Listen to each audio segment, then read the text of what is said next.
The Silver Sword, Chapter 19, The Bavarian Farmer.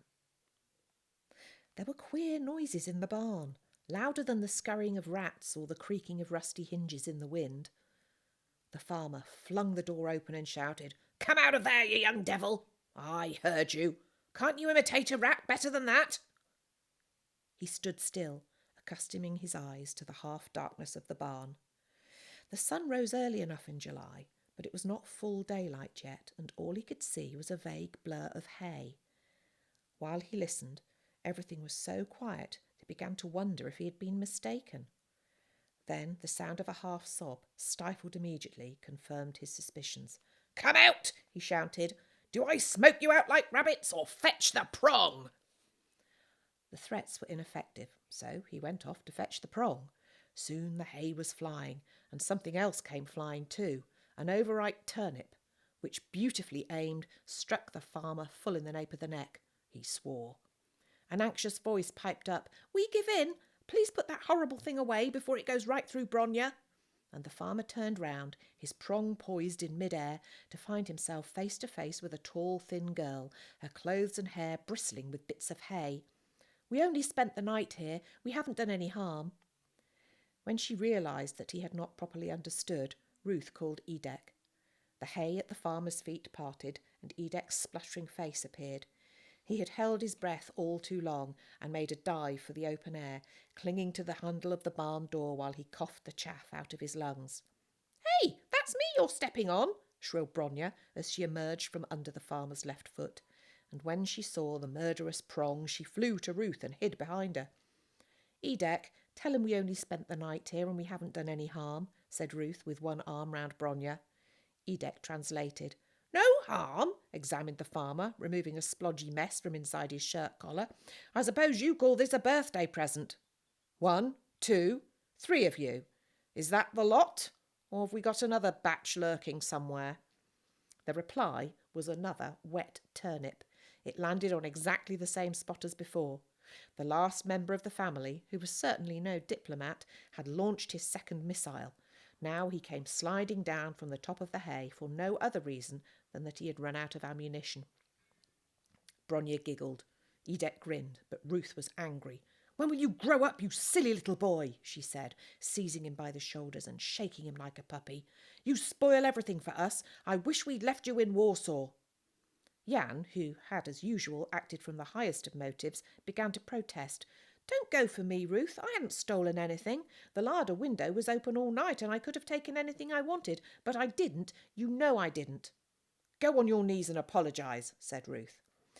He didn't go on his knees, but he did mutter that he was sorry, and the farmer, who had by now removed most of the traces of bomb damage from his neck and was almost ready to see the funny side of the situation, was gracious enough to take the apology in good part. "Now, Mr. Interpreter," said the farmer to Edek, "perhaps you'll be good enough to explain your presence here."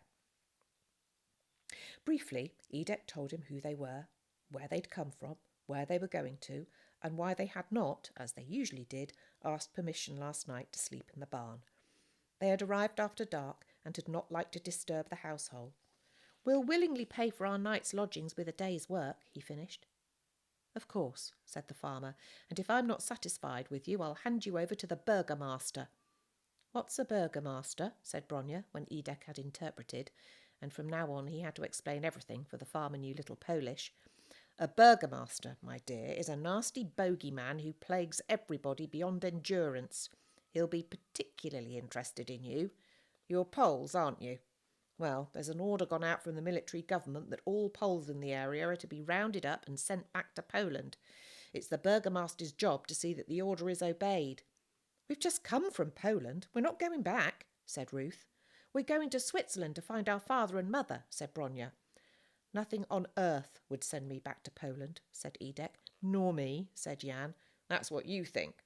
But if the military government decides you must go back, back you go, my lad, and neither rotten turnips nor anything else will save you," said the farmer. "Now, come along and have a bit of breakfast."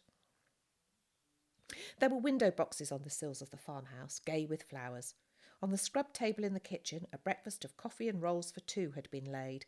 "Emma," called the farmer, 4 visitors for breakfast. 4 tattered bundles of mischief from Poland. Ruth, Edek, Jan and Bronya. They've walked all the way specially to meet us. This is Frau Wolf, my wife. She speaks Polish. Learnt it from 2 Poles who worked here during the war." A plump and comfortable-looking lady shook hands with each of them in turn, and, welcoming them to the table, went to fetch more breakfast. From now on, what with her knowledge of Polish and Edek's of German, the conversation ran quite smoothly. "What's that mess on your collar, Kurt?" she asked when she came back.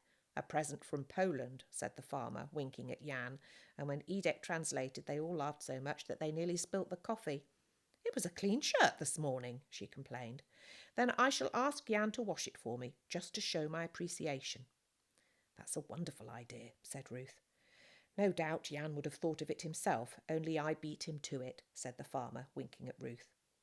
"Jan has plenty of ideas, but not that sort," said Ruth. "Eat all you can," said Frau Wolf, depositing a plate of rolls on the table. "There's plenty more when you finish this lot." Bronya's eyes were wide with astonishment. Never had she seen so much food. "This is a farm, you know," Frau Wolf explained. "There is no shortage." The family were content. "You have made us so welcome," said Ruth. "I feel somehow as if you'd been expecting us." "Oh, you get to expect anything in these parts," said the farmer between gulps of coffee. "The woods are full of refugees like yourselves, you know. You're not by any means the first lot I found in the barn. Last winter I found a whole family in the cowshed curled around a cow to keep warm. Told me they'd walked all the way from the Ukraine. Didn't believe a word of it, of course.